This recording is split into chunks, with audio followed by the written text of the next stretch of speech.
Hello everyone, welcome back to our YouTube channel. আজ আমরা চলে এসেছি এয়ারক্রাফট মিউজিয়ামে, যেটা নিউ টাউনে আছে। তো চলো ভিডিওটি শুরু করা যাক, আর তোমাদের আমি দেখাচ্ছি পুরো এয়ারক্রাফট মিউজিয়ামটা ঘুরিয়ে। এটা হলো নিউ টাউনের বিশ্ব বাংলা গেট, আর এর নিচেই হয়েছে আন্ডারপাস। এটা নতুন করা হয়েছে, এর আগে এটা ছিল না। এটা হওয়াতে একদিক থেকে সুবিধা হচ্ছে যে সিগন্যালে তোমাদের দাঁড়াতে হবে না, একদম এপার থেকে ওই পারে তোমরা চলে যাবে। সোজা চলে আসলেই ডান দিক থেকে একটা ইউটার্ন আছে, ওখান দিয়ে ইউটার্ন নিয়ে তোমাদের আসতে হবে এয়ারক্রাফট মিউজিয়ামে। আগে পার্কিংয়ের তেমন কোনো সুব্যবস্থা ছিল না, এয়ারক্রাফট মিউজিয়ামের সামনেই রাখা হতো। এখন আবার দেখছি যে একটা পার্কিং লট করা হয়েছে। 2 হুইলারের জন্য 1 ঘন্টায় 10 টাকা, আর 4 হুইলারের জন্য 1 ঘন্টায় 20 টাকা। এই এয়ারক্রাফট মিউজিয়ামের বাম দিকেই রয়েছে new town police station. Ticket counter থেকে আমরা 2টো টিকিট কেটে নিচ্ছি, পার পার্সন কিন্তু 30 টাকা করে। ওপরে বড় বড় করে লেখা আছে এয়ারক্রাফট মিউজিয়াম, আর এখান থেকে এন্ট্রি করতে হবে। এই এয়ারক্রাফট মিউজিয়ামে আমাদের এই নিয়ে দ্বিতীয়বার আসা, এর আগেও আমরা এসেছিলাম। তখন সেরকমভাবে ভিডিও করা হয়নি, একটা রিলস করেছিলাম। আমি ওপরের আই বাটনে দিয়ে দেবো, তোমরা চেক করে নিতে পারো। এই হলো সেই যুদ্ধ বিমান। চলো তোমাদের আমি কাছে নিয়ে ভিডিও করে দেখাই।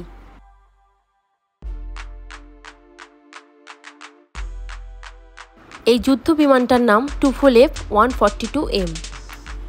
এটি একটি রাশিয়ান যুদ্ধ বিমান।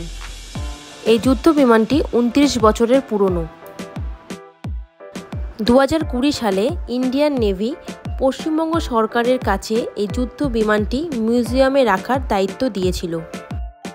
আর এই মিউজিয়ামটিকেই মাননীয় মুখ্যমন্ত্রী 2022 সালের জুন মাসে উদ্বোধন করেছিল। এই মিউজিয়ামটি সোমবার দিন সম্পূর্ণ বন্ধ থাকে। মঙ্গলবার থেকে শুক্রবার পর্যন্ত দুপুর 2:30 থেকে রাত 8:30 পর্যন্ত খোলা থাকে, আর শনিবার রবিবার দুপুর 12টা থেকে রাত 8:30 পর্যন্ত খোলা থাকে। এই এয়ারক্রাফট মিউজিয়ামের লোকেশনটা আমি ডেসক্রিপশন বক্সে লিঙ্কটা দিয়ে দেবো, তোমরা চেক করে নিও। এই মিউজিয়ামে আসলে তোমরা যুদ্ধ বিমানের সম্পর্কে অনেক কিছু তথ্য জানতে পারবে। বিমানটির ভেতরে কোনো ফটোগ্রাফি কিংবা ভিডিওগ্রাফি অ্যালাউ নেই। মিউজিয়ামটির মধ্যে আছে চিলড্রেন পার্ক, এটা আগে ছিল না, এটা নতুন করে করা হয়েছে। টুফোলেভ 140M এই যুদ্ধ বিমানটি রাশিয়ান নেভি, সোভিয়েত নেভি এবং ইন্ডিয়ান নেভিতে ব্যবহার করা হয়েছে। এই যুদ্ধ বিমানটি ওড়াতে মোট 12 জন পাইলটের দরকার হতো। কলকাতায় মানুষের মন কাড়ার জন্য এটা কিন্তু একটা নতুন আকর্ষণীয় স্থান হয়ে গেছে এই এয়ারক্রাফট মিউজিয়াম। এখন সন্ধে হতে যায়, আর কিছুক্ষণ পরেই কিন্তু এই এয়ারক্রাফট মিউজিয়ামে লাইট জ্বলে উঠবে। দেখো কতটা সুন্দর লাগছে লাইটগুলো জ্বলে। দিনের বেলার ভিউটা থেকে রাতের বেলার ভিউটা কিন্তু বেশি সুন্দর লাগছে দেখতে।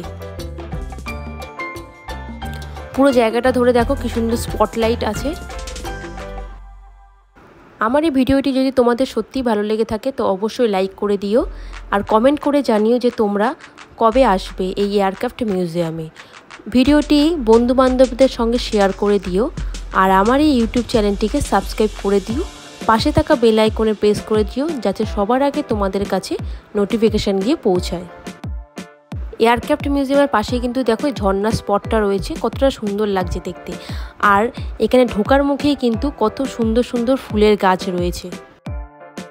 এখন আমরা বেরিয়ে পড়লাম, যাব এখন পার্কিং লটে।